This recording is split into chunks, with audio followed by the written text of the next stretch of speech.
ഇപ്പോൾ നാട്ടിൽ നിന്നൊരു കൊറിയർ ഉണ്ടായിരുന്നു കേട്ടോ.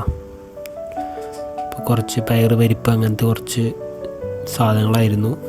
പക്ഷേ ഭയങ്കര ടൈം എടുത്തിട്ട് കഴിഞ്ഞ മാസം 17-ാം തീയതി അയച്ചിട്ട് ഇന്നാണ് കേട്ടോ പറഞ്ഞത്. 2 ആഴ്ച ആവുള്ളൂന്നാണ് അവർ പറഞ്ഞത്. ഇന്ന് ഓഗസ്റ്റ് 10 7 ദിവസം കഴിഞ്ഞ ഒരു മാസമായേനെ. അപ്പോൾ അങ്ങനത്തെ സാധനങ്ങളുണ്ട് ഇവിടെ കിട്ടും. പക്ഷേ നമ്മുടെ ഒരു കേരള സ്റ്റൈല് ഇപ്പോൾ മസാലകളൊക്കെ ആണെങ്കിൽ ഒരു കേരള ടച്ച് വരത്തില്ല. കൂടുതലൊരു വടക്കേ ഇന്ത്യ നോർത്തിലെ കുറച്ച് സാധനങ്ങളും പിന്നെ ഏഷ്യൻ സ്റ്റോറിലാണെങ്കിൽ അത്ര ഒതൻറ്റിക്കായിട്ട് എനിക്ക് തോന്നിയില്ല. പിന്നെ ഒടുക്കത്തെ പൈസയും അതുകൊണ്ടാണ് ഞാനൊന്ന് നാട്ടിൽ നിന്ന് അയപ്പിച്ചത് കേട്ടോ. അപ്പോൾ ഏകദേശം 11.5 കിലോ ഉണ്ടായിരുന്നു. 5450 രൂപ ആയത് പോസ്റ്റ് ഓഫീസിന്. പിന്നെ ഒരു 2000 രൂപയ്ക്ക് 2000-2500 കൊണ്ട് മേടിച്ച് എങ്ങനെ പോയാലും 8000 രൂപയ്ക്ക് സാധനം ഇവിടെ എത്തി.